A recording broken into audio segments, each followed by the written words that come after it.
Well, good evening, everyone, and welcome back to Canon Chatter TV. For I guess it's a lock-in. Obviously, instant reaction to what was basically a disastrous night of football. So yeah, me and Stephen are here biting the bullet, and we're going to talk about that game. So yeah, I don't know if we should run the intro or we should just get into it, Stephen. What do you think? Yeah, run the intro. Give me a wee sec just to catch up on things. No worries. So we'll run the intro, guys, and we'll see you on the other side.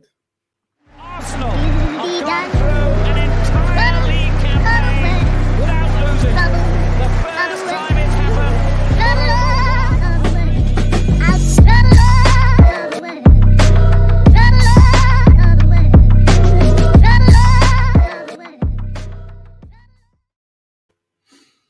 So yes, people, we are live. We are live. G Talks Arsenal here, your host for tonight's show. Not a planned show, not a scheduled show, and sure isn't a show and a mood that we really wanted to be coming at you tonight, obviously. But you know what? We thought to ourselves, we're not hiding, we're not running away from tonight's performance and tonight's show. As Bobby said in our WhatsApp group, we're gonna do this stream with our chest because we are indeed the Arsenal, and it is what it is. Regardless of tonight's result, we are still fourth, and we are still in that Champions League spot. So yeah, Stephen, where do we start? I think the best place to start is probably with the lineup. So yeah, those of you in the chat, those of you who joined us, you know what? Big up yourselves, big up yourselves. And obviously we've got Lee in there straight away with I'm speechless. Yeah, too right, man. Absolutely speechless. But yeah, we will start with the lineup before we get into it, because I feel like this is going to be an emotional show. And to be honest, me and Stephen have always avoided doing these shows because obviously, watching your team and the team you love, it gets emotional and it can be reactionary. But you know what? Like I said, we're not hiding. We're the Arsenal. So obviously the lineup came out at 6:45, about an hour before kickoff. And obviously we started with Ramsdale in goal, a back four of Tommy, Holden, Gabriel, and Cedric, with a midfield of El Neni, Xhaka, and Odegaard, and a front three of Saka, Martinelli, and Nketiah. Now, obviously, with the lineup coming out, not many surprises here. So, what were your general thoughts and feelings, Stephen, when obviously the lineup came out? So we won with the same lineup against Leeds. I think I was half expecting Ben White to be back in, but I think it just kind of showed tonight he wasn't ready.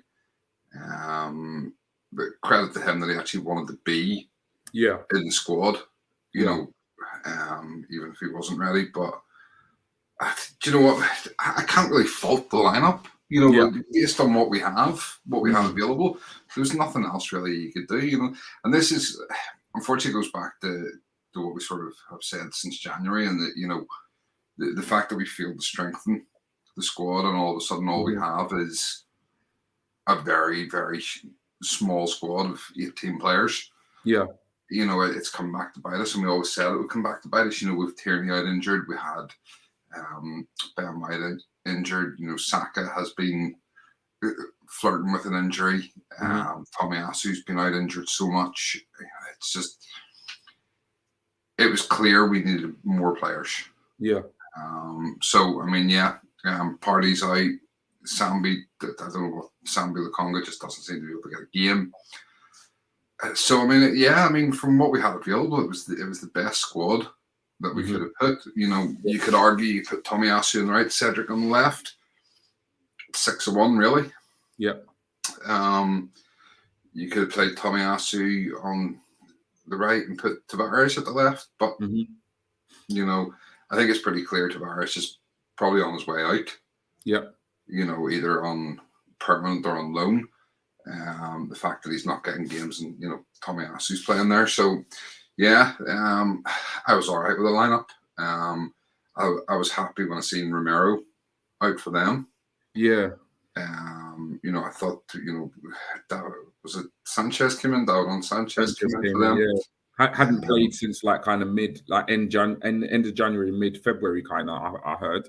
Yeah, I mean, bear in mind, he's a Colombian international, but you know, he hasn't played much, and then obviously alongside Eric Dyer, and you're kind of thinking, you know, we should be able to get at them.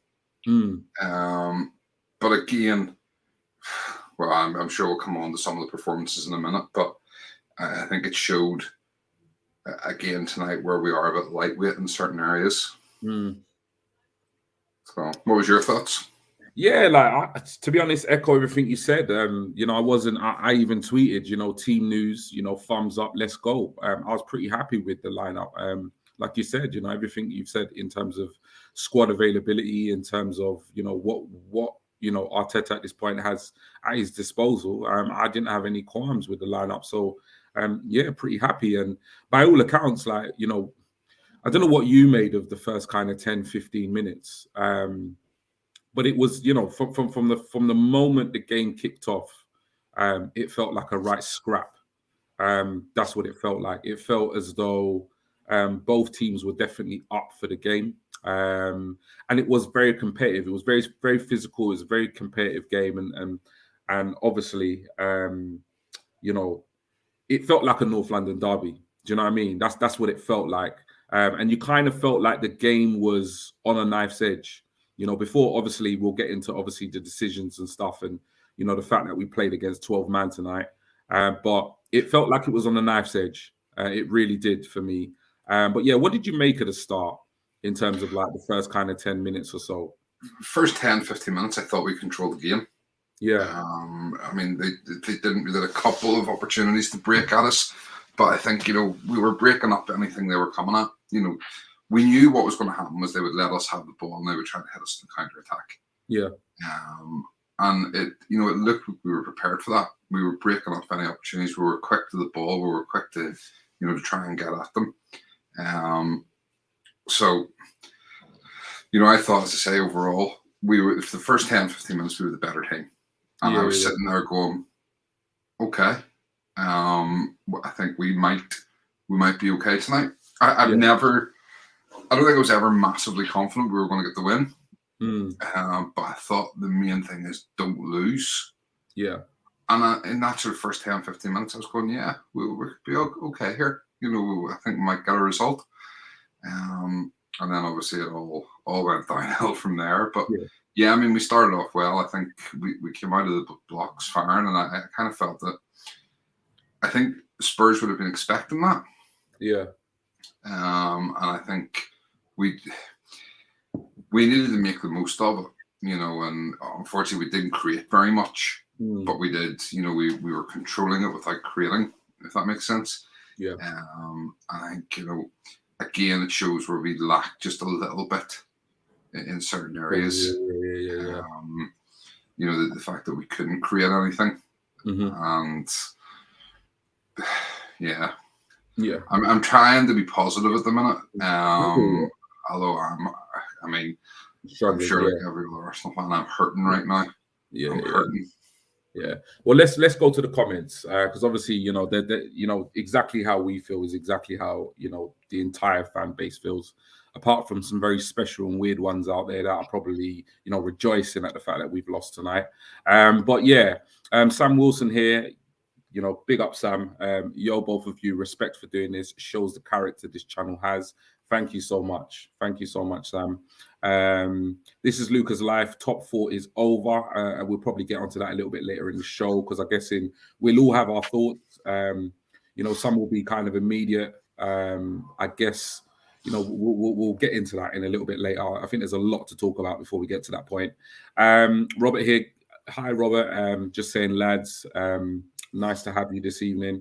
Lee Meadows, still in our hands, which is 100% true. You know, we're still a point ahead with 2 games to go. We win our next 2 games and we secure top 4. That's for sure. Sam, again here, as Lee has put, we are a point in front, so it's in our hands. It's down to us to win both games. Absolutely. Jim here said, I think the main lesson we learn is we need to pay the refs more. 100%, mate. Big Mike's, yes, big up yourself. The occasion got to certain players today. Still a young squad and a lot to learn. Yeah, definitely. And like I said, I think we're going to get on to some of that now. I do know that Bobby will be joining us shortly. So I guess let's kind of talk about the first kind of, one might say contentious decision. So obviously, the ball gets, I can't even remember the build up at this point, but, the ball gets played into the box, into a dangerous area. And from my perspective, I'm watching it. I couldn't really quite understand why the whistle had been blown. I honestly, at that point, felt that there was a foul on an Arsenal player, because it usually happens. The ball goes into the box. There's a lot of clashes of bodies, and obviously, a lot of the time, the defending side gets the benefit of the doubt. So the whistle went, and I just assumed it was going to be a goal kick or whatever. And obviously, the penalty was given to Spurs. Now, before I give my opinion, I'm going to come to you. What did you make of the penalty? Was it a penalty? Sorry, one sec. No worries.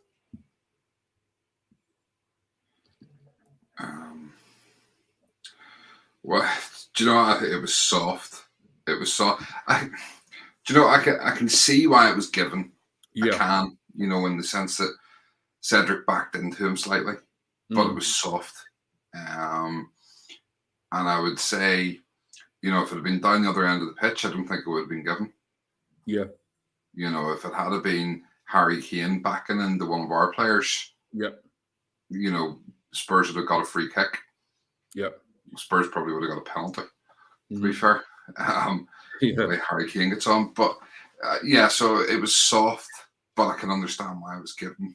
I was so frustrated at the time. I mean, I put out a tweet straight away saying that, the corruption in the Premier League's shocking. Obviously, it's good for the product, but like I said, I can understand it being given, but you never see those given. Never. That's the thing. It only seems to be against us. Yep. So yeah, I'm so frustrated by it. So frustrated because it should never have been given. Yeah. The thing that annoys me with that situation is, like you said, it's like if you were to look at every single Premier League game, like say there's like 6-7 games in the Premier League on a weekend. If you were to look at every single Premier League game, if you're gonna give penalties for those type of scenarios, then there's gonna be multiple penalties in every single match. Because as far as I'm concerned, football is a physical game. It's a physical game. The ball gets played into the box. You're going to have loads, the attackers are going for the ball, the defenders are going for the ball, and there's a clash, there's bodies are knocking each other. And for me, it was soft. It was a soft penalty. It was one of those things where, it's a type of penalty you give when you're looking to give a penalty. That's exactly what it is. Because I don't understand how in real time, the referee or even the linesman has picked up that in real time. It's just beyond me. And I just don't understand in the Premier League, which we class as, it's a physical league, you've got to be physical, you've got to, put your body on the line. It's just beyond me how that penalty was given. Like, honestly, it was. Like, it didn't look like an intentional nudge. It didn't look like an intentional foul. It just looked like, some people might say it was careless.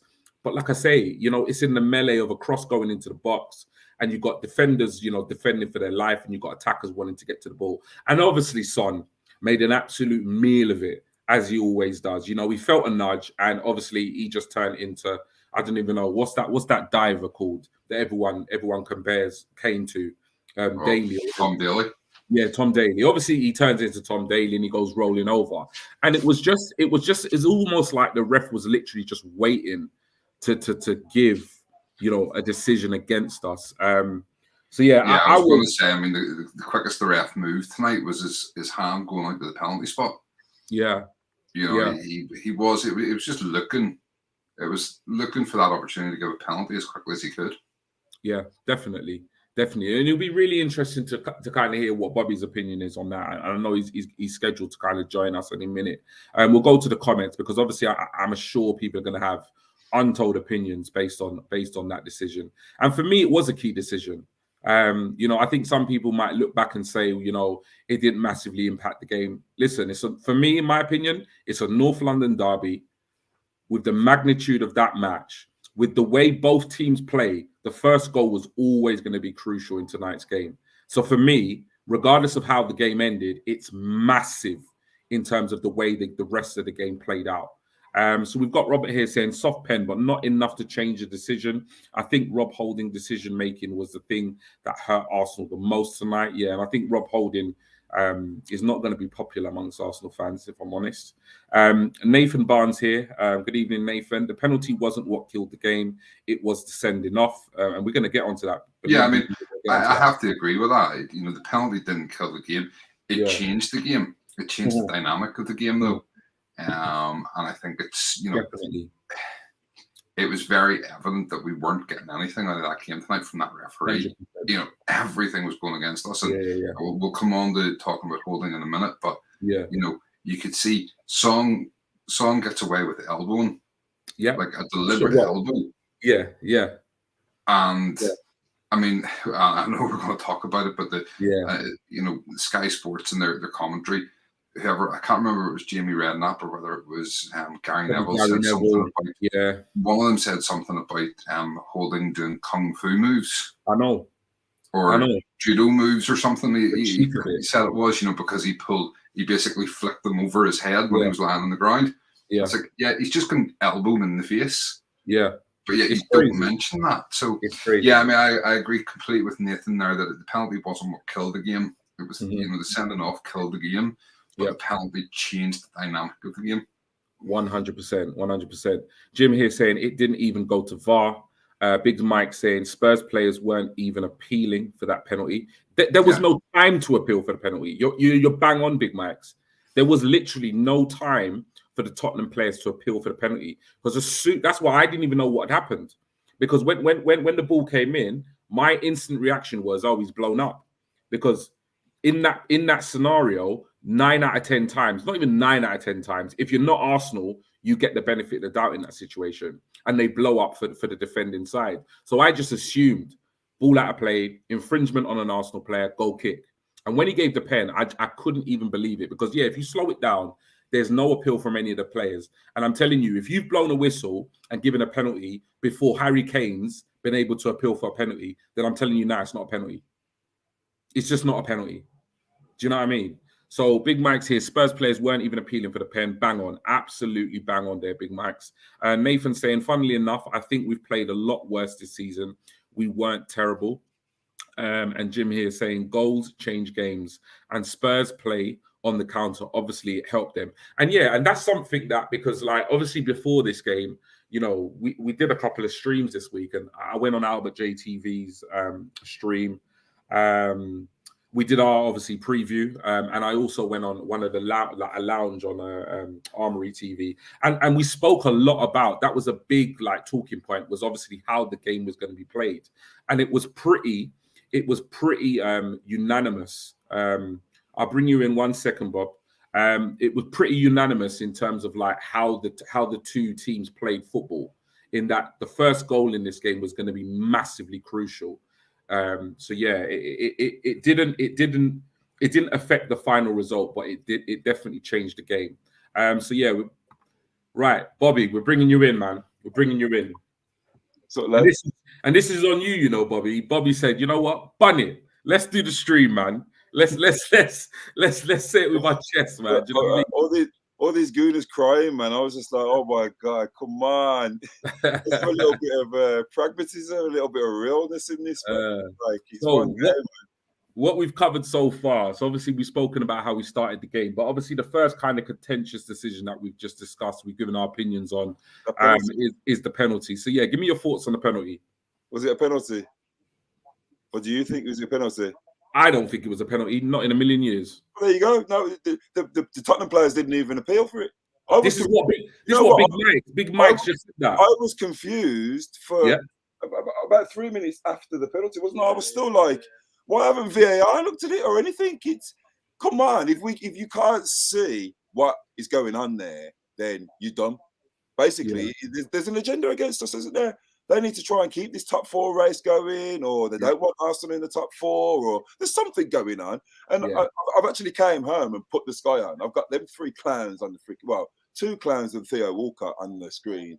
Why have they got Theo Walcott there for starters? They could have got someone a little bit more credible.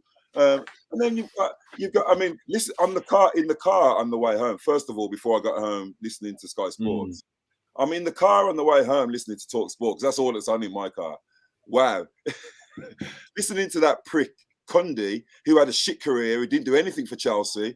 He's always been pissed against Arsenal because we've always been the elite team in London.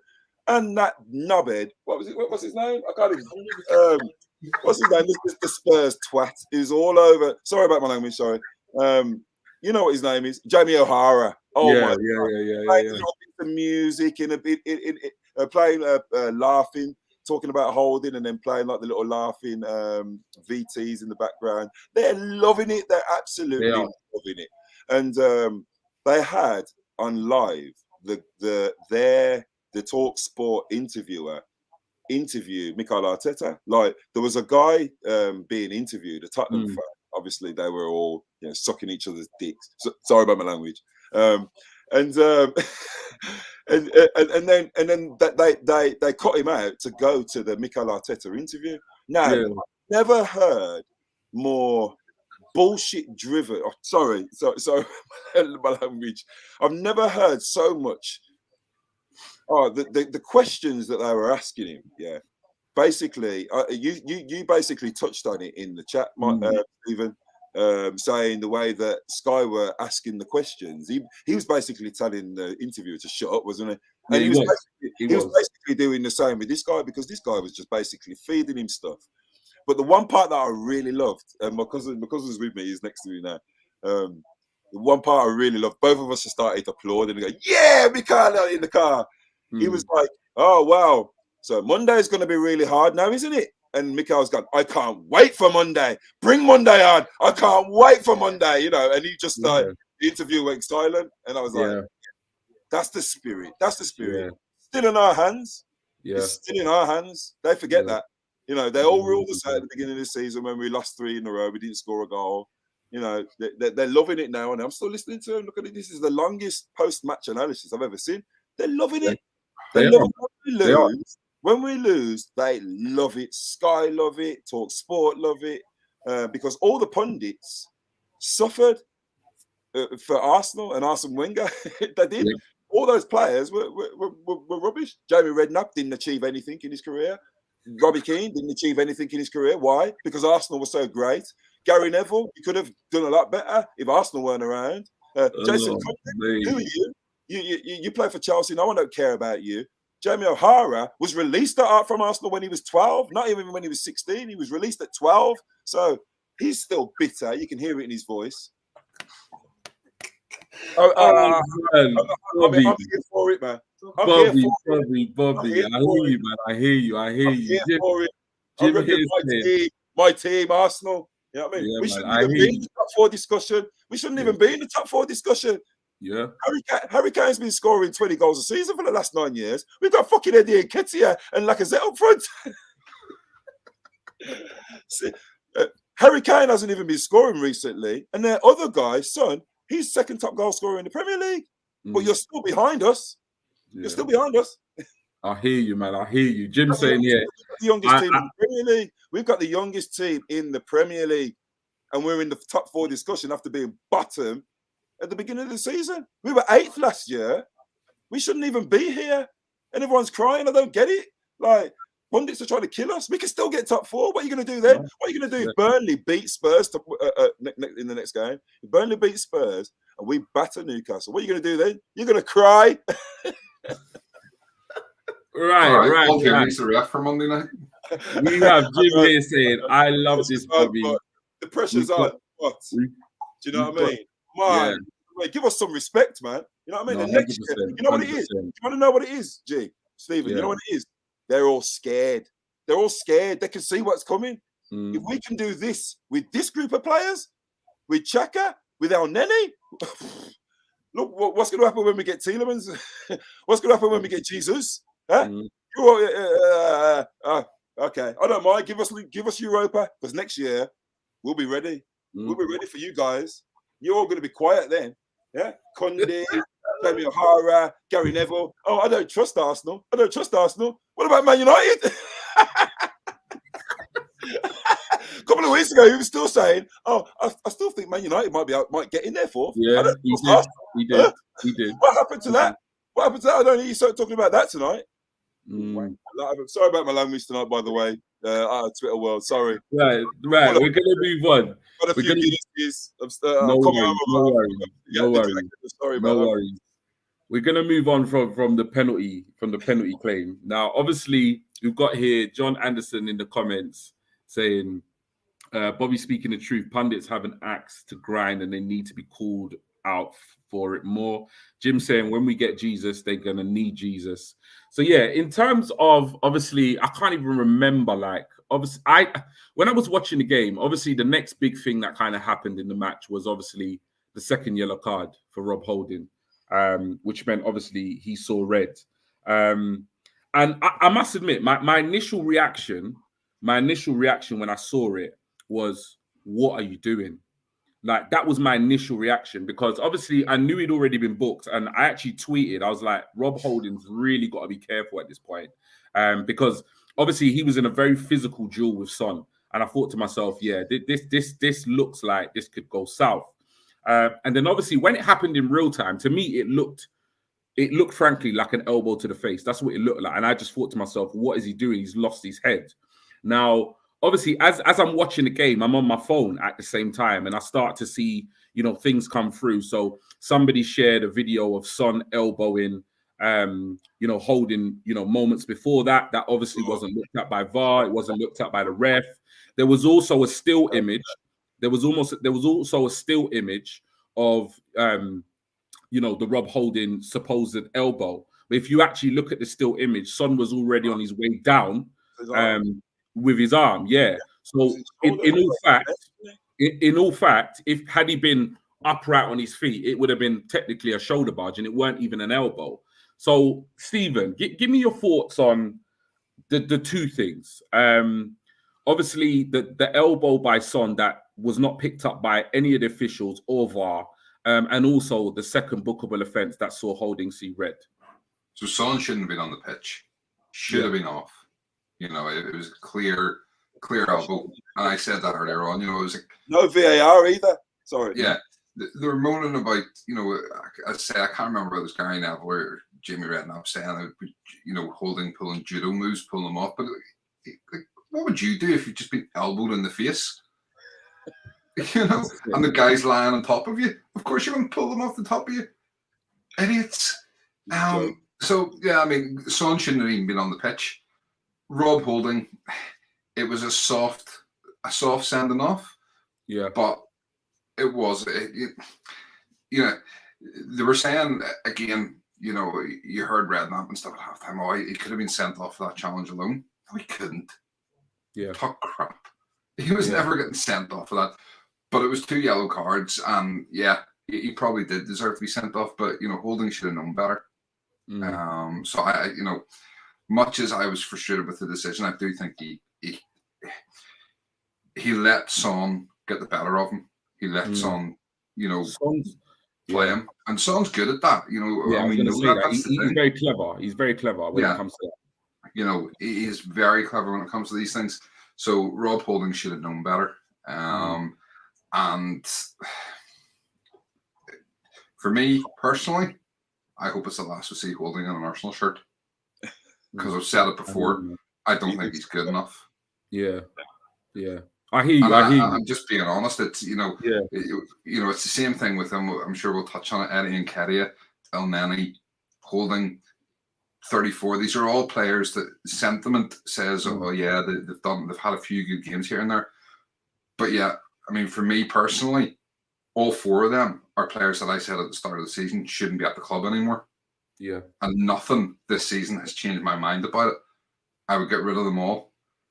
Eddie scoring 2 goals, or against Chelsea and 2 goals against Leeds the other day, doesn't change my opinion that he deserves a new contract. He doesn't, because he started 6 games now in a row. He scored 4 goals, which on paper looks great, but in actual fact, he's only scored in 2 of those games. So why am I thinking about offering him a new contract? So it's the same thing with Holding. Holding's had his opportunities. He's had his chances. We brought in defenders because he wasn't good enough to start. So why are we suddenly saying, Holding's a great player and stuff, So for me, I hope he's gone at the end of the season. I hope they move him on and we'll bring somebody else in to replace him. I just thought he was poor. He was poor. He should have been smarter against someone like Son. You know exactly what you're going to get with Son.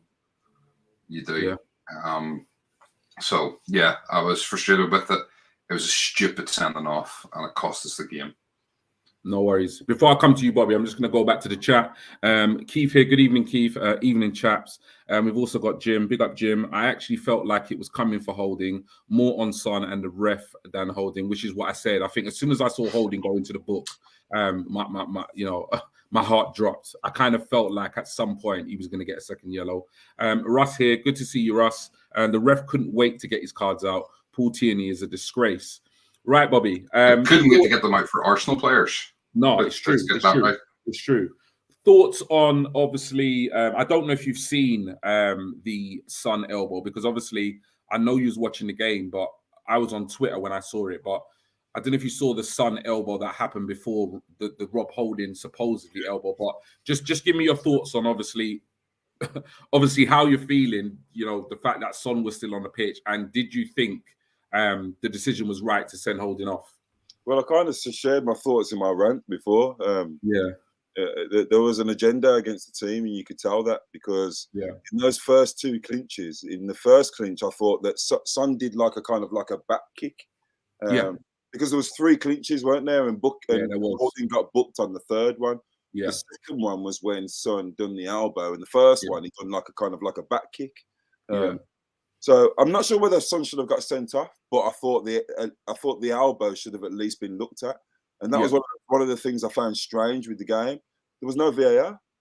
VAR didn't look at the pen. VAR didn't look. They didn't even say to the ref, "Go and have a look at the screen for the pen." At no point or anything, because maybe you might have seen something different. It was just a bit of bodies in the box, like there always is. People end up falling on the floor.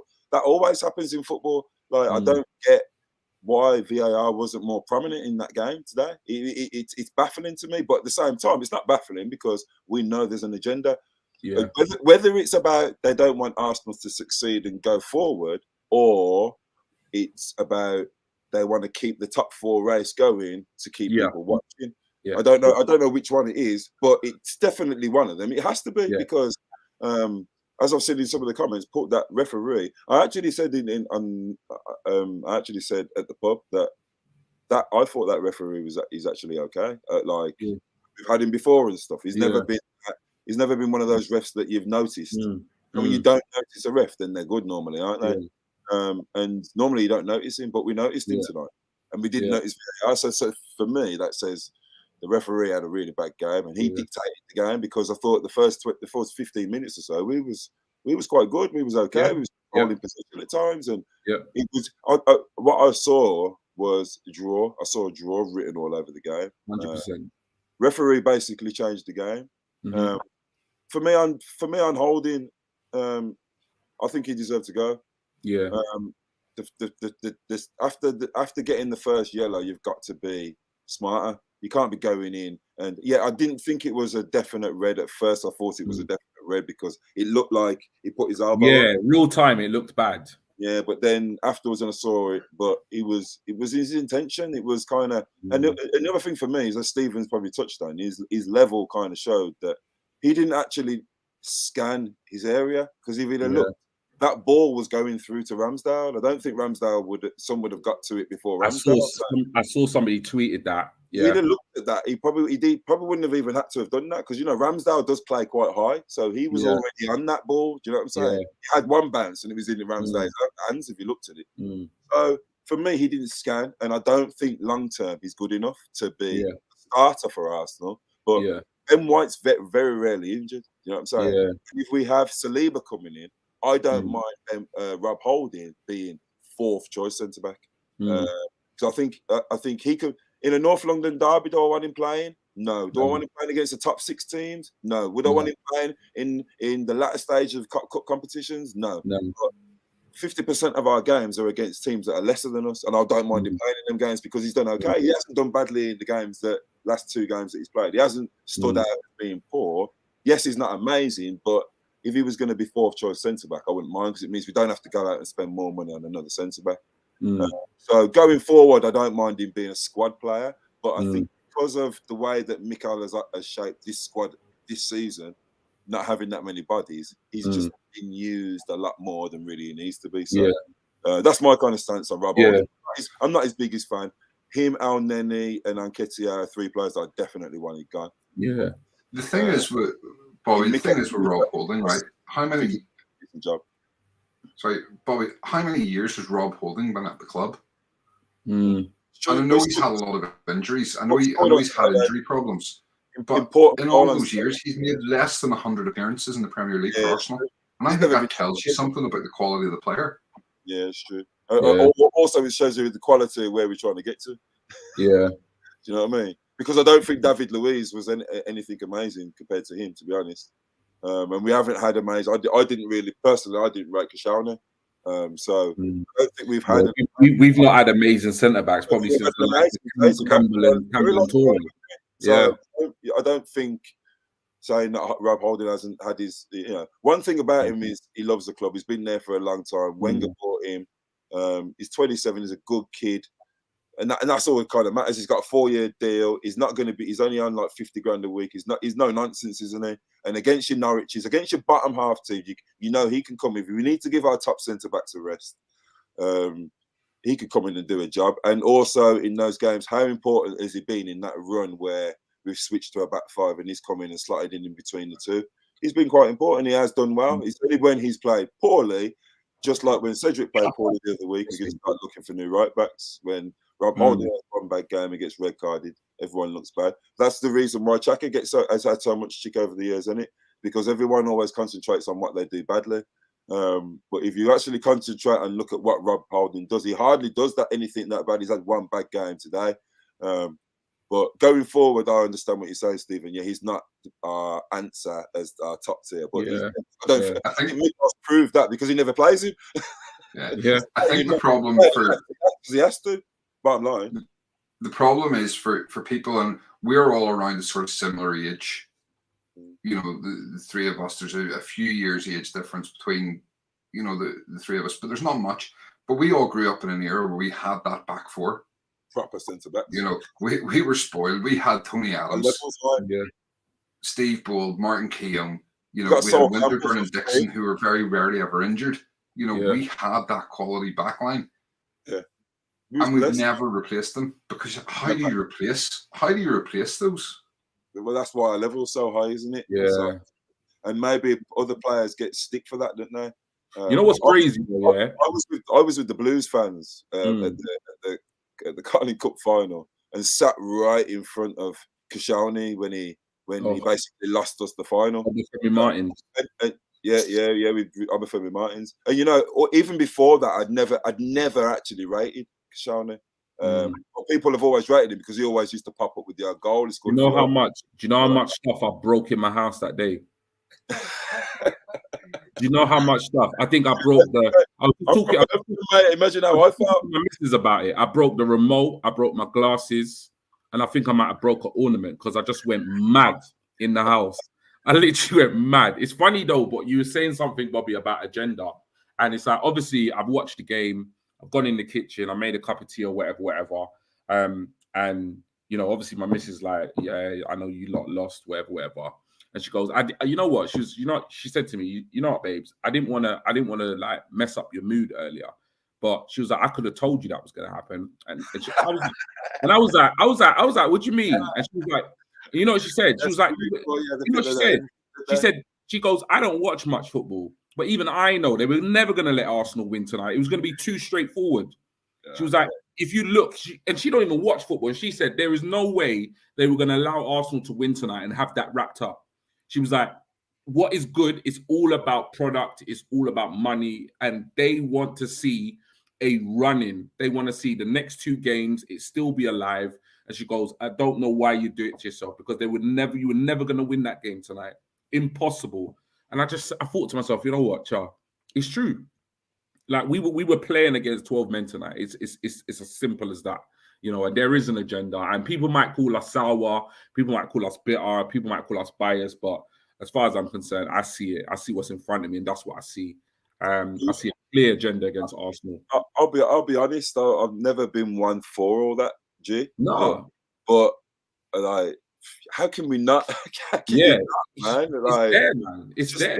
There, man. It's like it's so blatant at times. Yeah. That, like the one for me tonight was, where was VAR? Yeah, literally. Where was it? It never came up on the screen, not once. Not once. All the major decisions, VAR didn't even look at. Normally they just look at even little things. Yeah. Even the goals, you have to wait for the goals because you can't even celebrate because VAR is checking them. It was broken, mate. It was broken. It's not been instilled. It's not been installed at the toilet bowl yet. That's why it's not been installed there. I think there was a little part of there was a little part of me that when I was looking at the Tottenham players, they kind of knew as well, you know, because they know they didn't earn it. Were any of those goals amazing tonight? Did they batter us? No. No. You get what I'm saying? There's nothing that Tottenham did that I thought was amazing tonight. Kane wasn't amazing. I'm looking at some people have been tagging me in all sorts on Twitter. We got shafted, man. Sending me messages.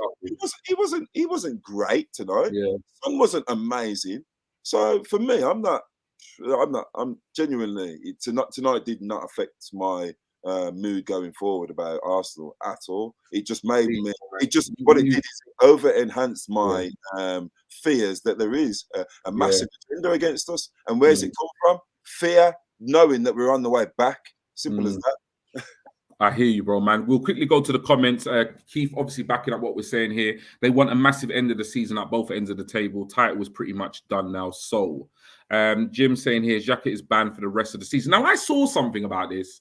He's not, though. He's on 9 yellow cards. He's still eligible to play. I thought he was banned for the Spurs game, but because he got booked.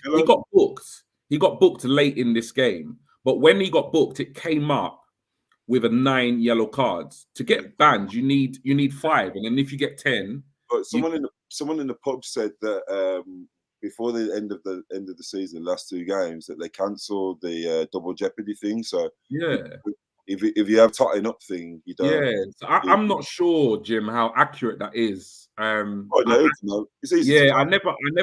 heard the pundit say anything about it. I never saw Arteta asked or quizzed about it. And to be honest, I'm not sure. I did see that earlier. Somebody else tweeted it, and I just thought to myself, no, when he was booked, it definitely came up with the 9th yellow card. It wasn't a 10, so I'm not too sure. Keith saying 100,000, well, million% G. We've got Jim here saying Mike Dean was busy himself watching Spurs. Keith again, if Spurs draw versus Burnley and we lose to Newcastle off the back of sketch decisions, then I'm wearing my tinfoil hat to the Everton game. And then also Jim, 10 cards, mate. I'll look now. I hope you're right. No, definitely. What I definitely saw was when he was booked, because I was a bit nervous because I know from previous matches that he was getting close to the 10 bookings. Because he picked up there was a booking in one of the games where he kind of booted the ball in the air, and I thought, be careful. But he was booked tonight, and it definitely said 9, so we'll have to check that out. I think he is still eligible. In terms of obviously the game itself, obviously I'm not going to talk about the second goal for Spurs. Not even going to revisit the third. But I think that's pretty much it in terms of kind of like reviewing the game itself. I just kind of want to get your thoughts on moving forward now, because obviously this now makes, obviously at the same time, we're still in the driving seat. We're still a point above Spurs with 2 games to play. They go home to Burnley on Sunday, and then they've got Norwich in the last game of the season. We go away to Newcastle on Monday night, and then we've got Everton on the last game of the season. So obviously this reaction is immediate. Emotions are running high, etc., etc. We might even feel very differently to how we feel tonight, tomorrow, a week from now, whatever. But just thinking about obviously moving forward now. I'll come to you first, Bobby, on this one. What are your thoughts about? Now, I kind of have an idea what you're going to say, but in terms of the top four, we know it's still in our hands. But in terms of your thoughts moving forward for the next 2 games, can we do it? Well, we know we can do it. We know we definitely can. We got the man to lead us there, and we know that our team can deliver well. I say deliver when we know we need them. Go. One more, maybe not when we need them to, but we know that they can turn up. We know that they can. Whether we definitely are going to do it, I mean, you know my stance on the whole thing anyway. I know your bigger picture. Yeah, I know. If we'd have finished 5th or 6th, it wouldn't have been a bad look for where we are in our makeup. And I don't think it's going to have a massive effect on transfers either. I think that players coming for a contract and for the badge rather than whether you're in Champions League, unless they're established players that have won leagues, have done this, have done that yet. Now I want to play the Champions League because some teams play in the Champions League and end up dropping down into the Europa League because they don't stuff. You know what I'm saying? The following year, getting 40 million just for getting into the Champions League. That will be Lacazette next season, man. There you go. Do you know what I'm saying? So for me, I just think that as long as we have good performances from now till the end of the season, which is going to be tough because we know that we've got key players missing now.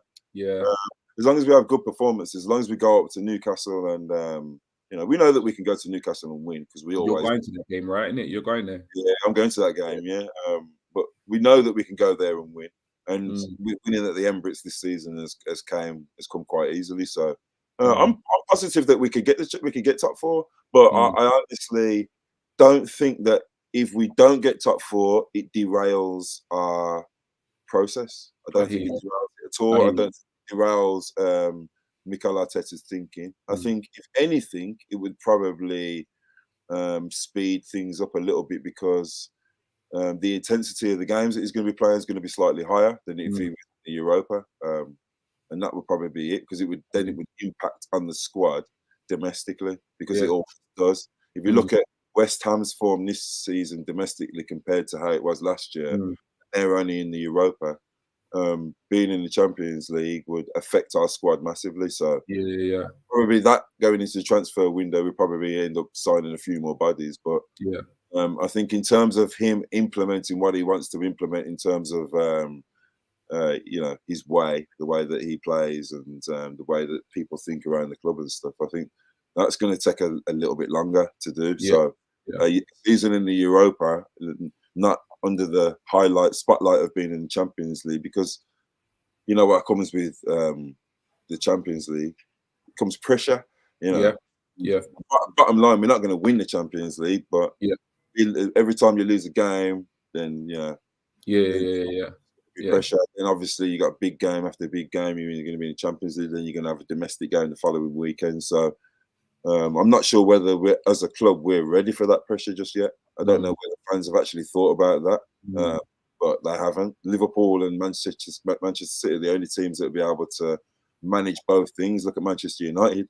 Look where they are now, and they've played in the Champions League. So it hasn't done them any favours. So we need to be pragmatic about the whole thing and get everything right before we just go do what we need to do. But I'm not saying that I'm not going to be buzzing if we get into the Champions League. At the same time, we've achieved a lot better this season with, some say, a worse squad than we had last season.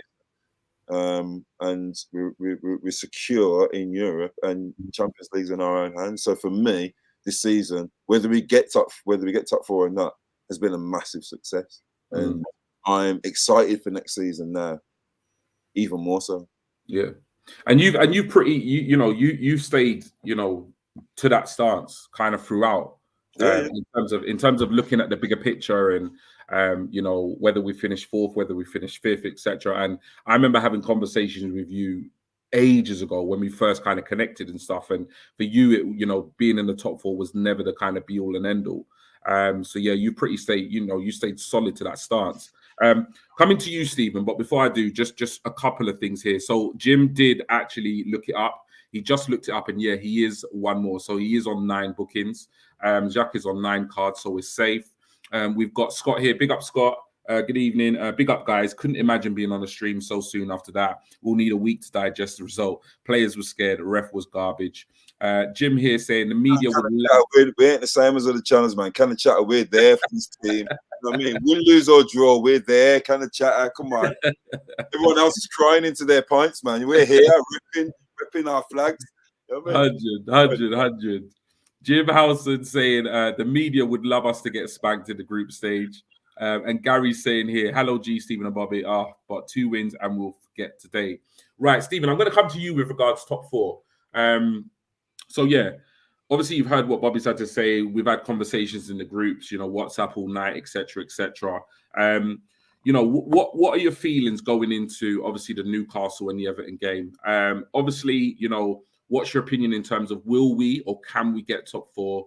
And even if we don't get top 4, how do you see that in terms of just like, moving forward as a club next season? Can we? Yes. Will we? I don't know. Should we have already? Yes. That's the reality of it. Right. Okay. So that's true stuff. In terms of the 2 games we've got left, I said a few weeks ago, I was more concerned about Newcastle and Everton than I was about United, Chelsea, Tottenham. I said that those were the games that would worry me. Our only saving grace against Newcastle is that they're probably on the beach now. They're safe. They're not really going to finish much higher than where they are. I was looking at the league table there. So their season's kind of done and dusted. So probably should get the result there, although it'll be tough. Spurs have Burnley at home, I believe, on Sunday. Yep. Burnley are fighting for their lives. They need a result to try and stay in the league. They need to put a bit of a gap between them and Leeds. And I know we always, we kind of joked about it would be the most typical Arsenal thing to do was to lose those 3 games and then go on and beat United and Chelsea and, and Leeds all back to back. And we did it. But it would be the most Spursy thing to happen that they beat us tonight and lose to Burnley on Sunday. Yep. That's the reality of it. So, I can see that happening. Everton, again, I'm hoping that we get to the last game of the season and Everton are safe. Because if it comes down to the last day of the season and we need a result, I want Everton to be safe. I don't want them worrying about having to win to stay in the league. Because Everton always give us a game. We're one of the few teams Everton have actually beat this season. And they're going to turn up and they're going to give us a game. And I'm concerned that if we don't get Champions League, that the links to Calvert-Lewin's going to start again. So, we can't have that. At least we're in the same camp there, mate. Realistically, we can do it. Will we do it? I just don't know. But I was looking into the chat. What's that? We need to add Stephen to the chat because we do. I'm fighting a lone furrow in not wanting DCL, but everyone else seems to think we need a flick on. I'll back you all day long. Listen, I used to say it, but Calvert-Lewin, one of the best headers of the ball in the game. He really is. But so is Shrodra Mustafi. And I wouldn't want him back at the club either. So anyway, I was looking at the league table when Bobby was talking there and going through, and it dawned on me. We have only drawn 3 games this season in the league. Yeah, it's win or lose, man, for us, isn't it? So we've had 21 wins and 12 defeats. And if you look at the teams above us, only Man City and Liverpool have won more games than us, I'm sure. Yeah, only Man City and Liverpool have won more games. You said in the chat, didn't you? Yeah. So I've got it here in front of me. Man City have won 28, Liverpool have won 26, Chelsea have won 20, Spurs have won 20, we've won 21. Wow. Okay. But this is the thing. City have lost 3, Liverpool have lost 2, Chelsea have lost 6, we've lost 12. Yeah. It's win or bust, isn't it? You know, Spurs, United, Brighton, Crystal Palace have all only lost 11. Wow, yeah. So those 4 teams have lost less games than us. It's the fact that, if we could have turned, people talk about the defeats. Yeah. And how, if we'd have won those games, if we'd have drawn 3 of them, we wouldn't be in this situation. Yeah. We would still be 4 points clear with 2 games to go. Yeah. So it's those little subtle differences. Do you remember that season when we finished 8th? Sorry to interrupt you, but do you remember that season when we finished 8th? Like the season with the David Luiz sending up the Wolves. When you looked at every single loss, you remember that season?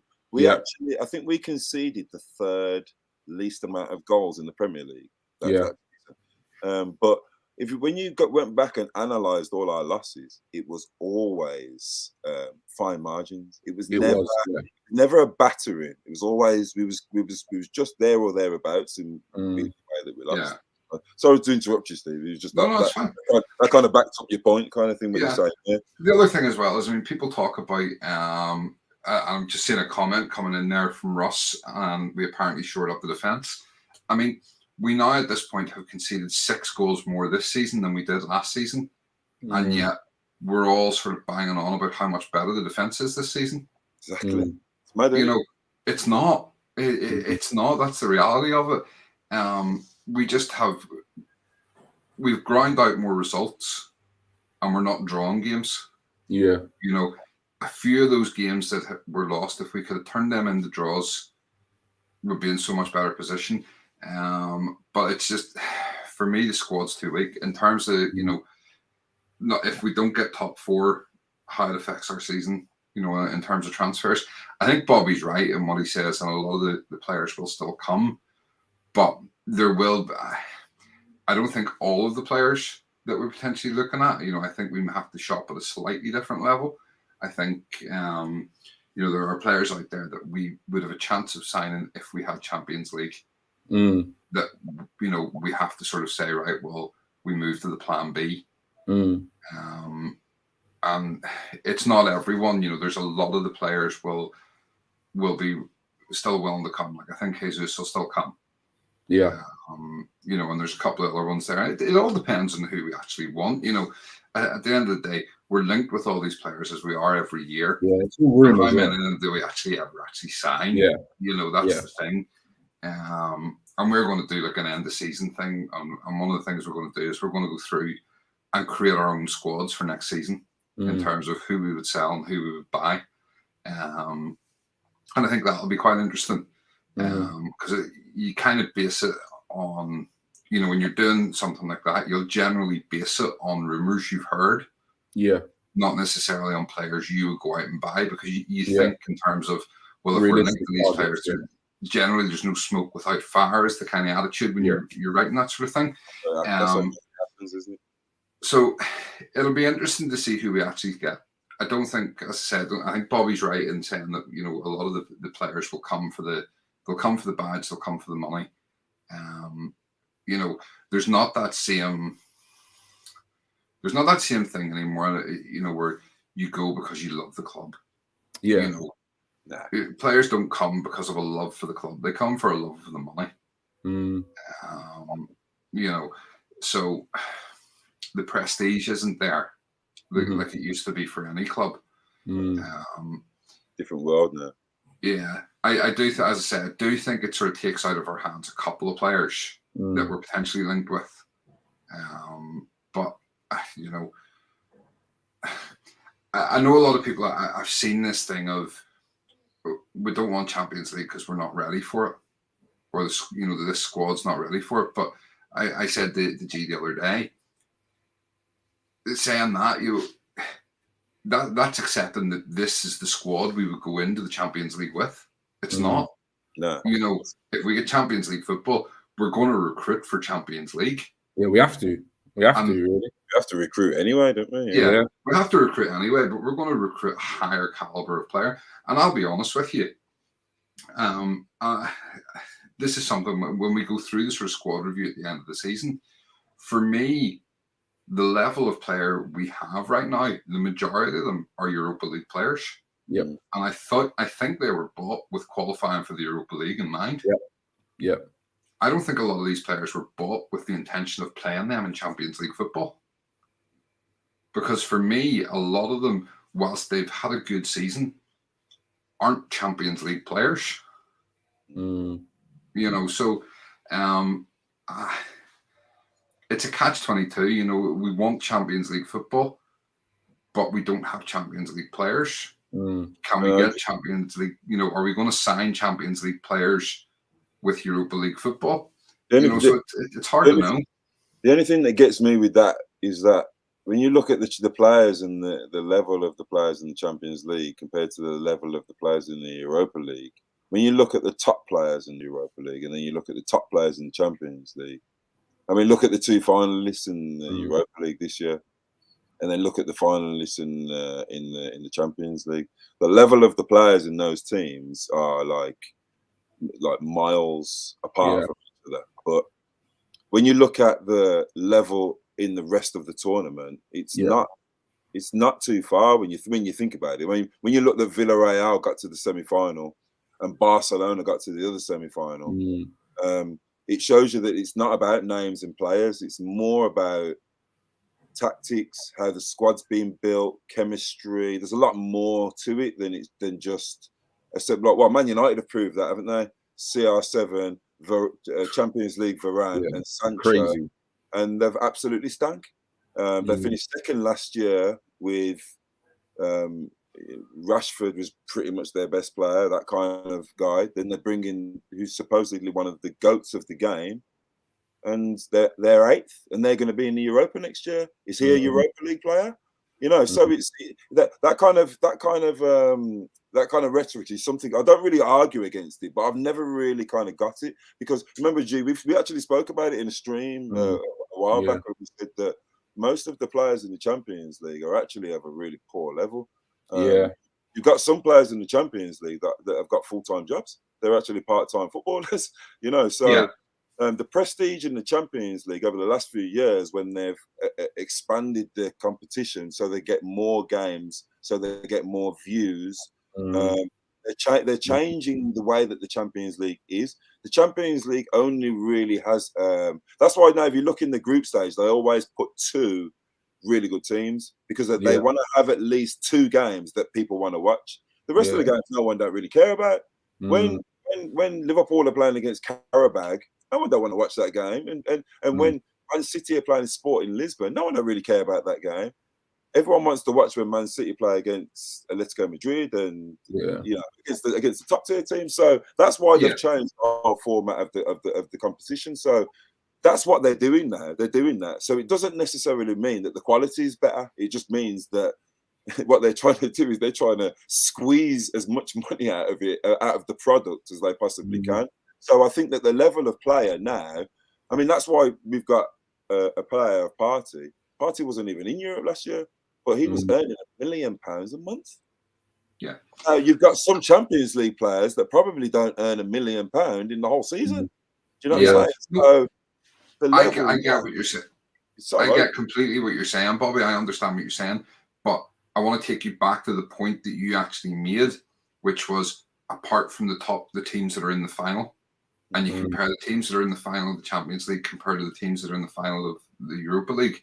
Well, not that I'm saying that next season I expect us to be in the final of the Champions League if we get into it, or even the season after. But I want to be competing.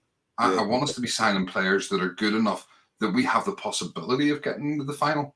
I don't want to just go in to make up the numbers. But I mean, have you seen that we're linked with this Hoffenheim defensive midfielder, Grealish or Gillish or something? Yeah, I have seen the links. And if you look at his stats from the Bundesliga, they're absolutely fantastic. He's played like 38 games a season every year. He's just been a very solid player. He never gets substituted. Isn't he available on a free as well? He's free. He's an Austrian. Yeah, I heard that. Austrian international. He's got like 60 Austria caps.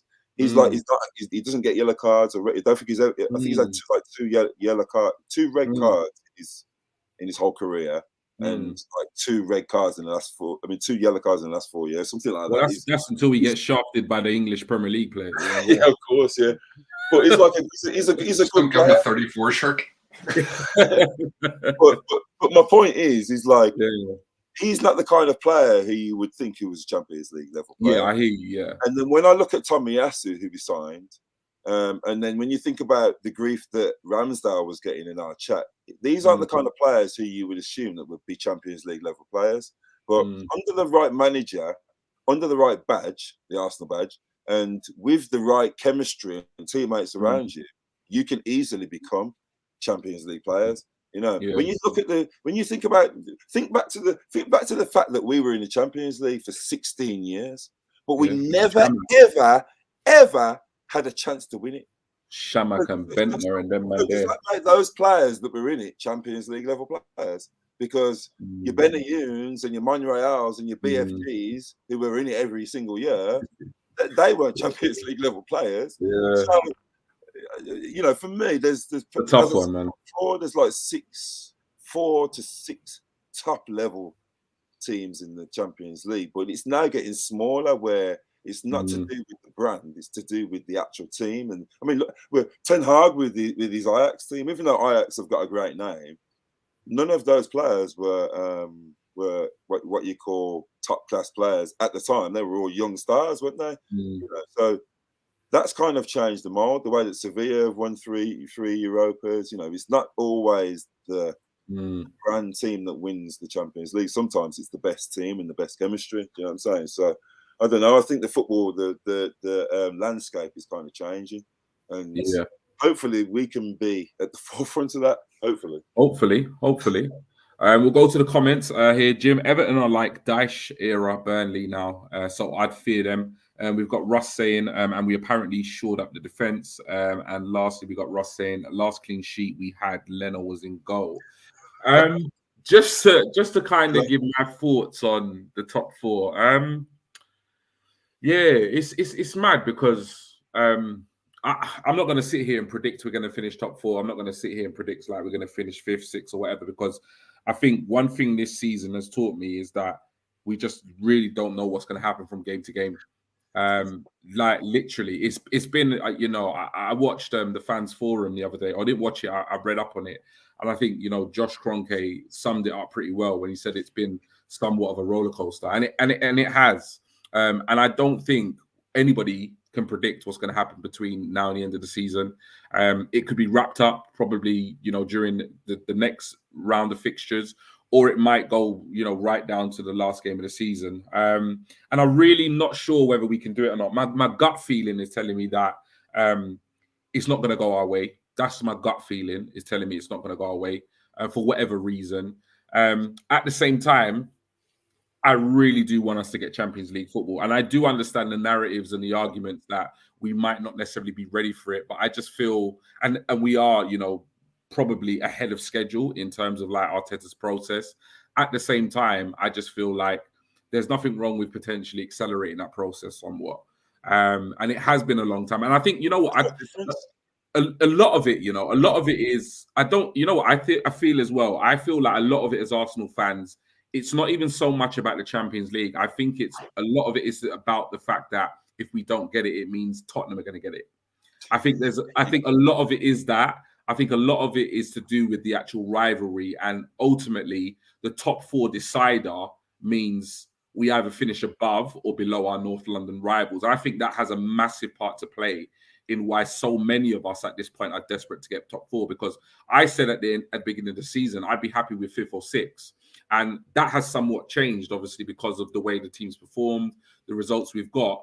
But a massive part of that is because the team we're actually competing with is Spurs. That plays a massive part. So we don't really want to swallow that pill and obviously miss out on the top 4 and see, you know, the likes of Spurs get it.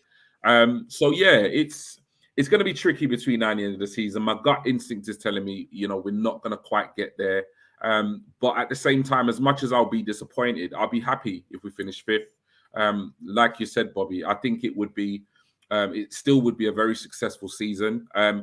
As Stephen said, it possibly will have an impact on some of our potential targets, but I guess, you know, we'll only know that come the summer and come the end of the window.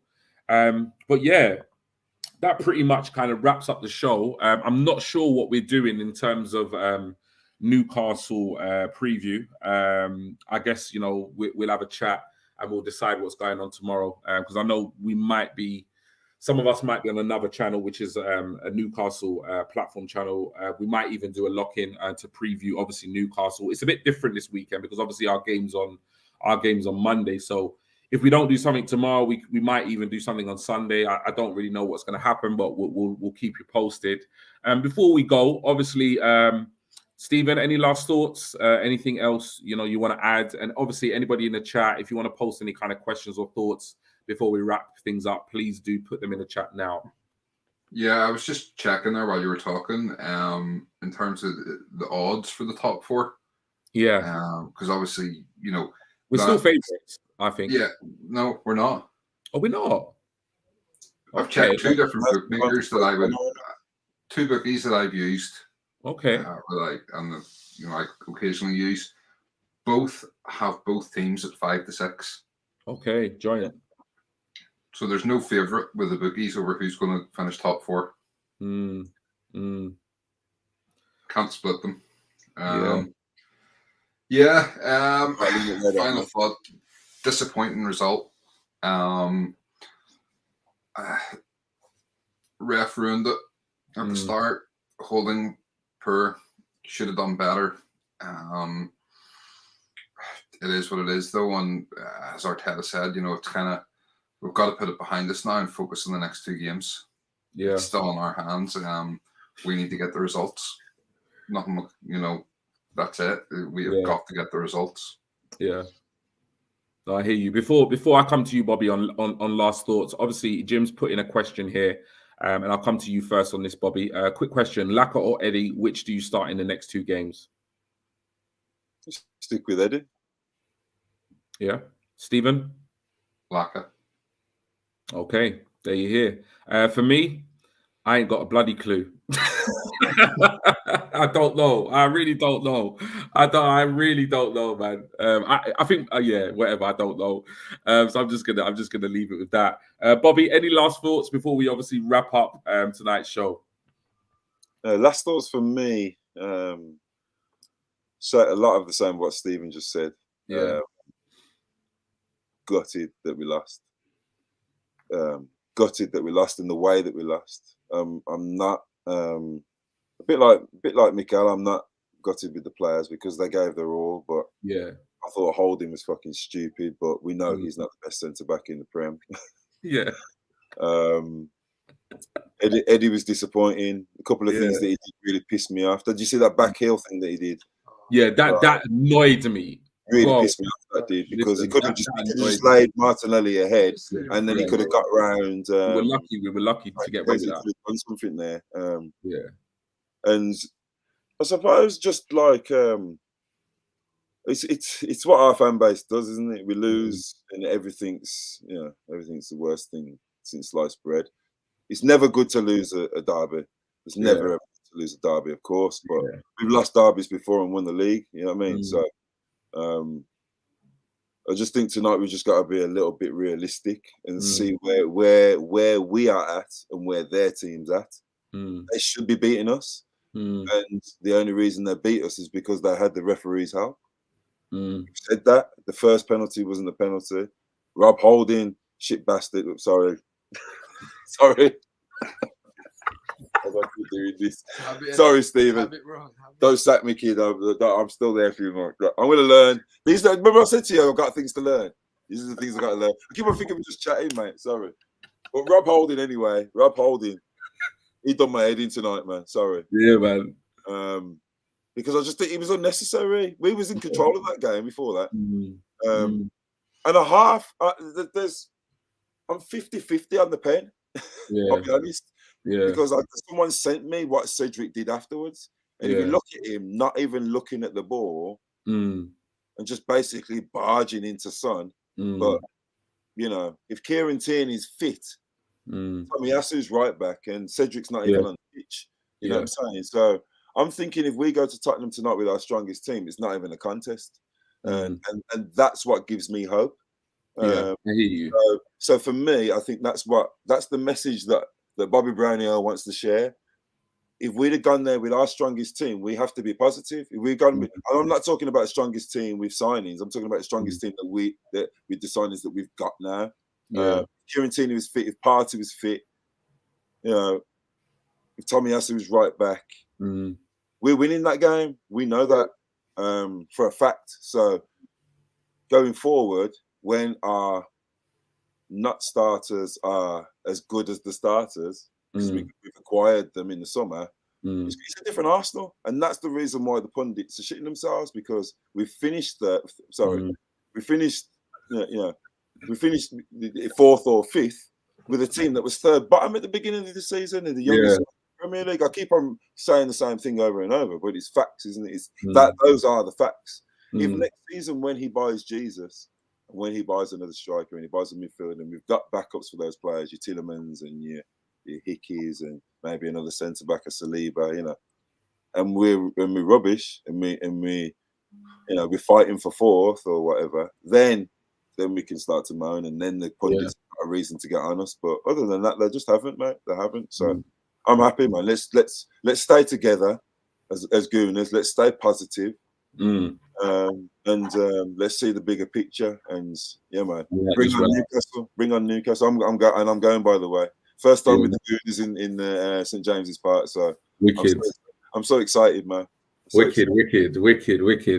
Well, you know what? That pretty much wraps up the show. And I think it's perfect timing because my light just ran out of juice, which is why it's gone a bit dark. But yeah, you know what? Not the game, like I say, not the game we wanted, not the result we wanted. But it is what it is. We go to Newcastle on Monday night. So we move. Do you know what I mean? But you know what? All I can say is, you know, we didn't hide. We didn't run. We didn't shy away. We came on in, we did our thing, you know, because that's what we do here at Cannon Chatter. So yeah, until next time, people, have a good evening and keep chatting. Respect.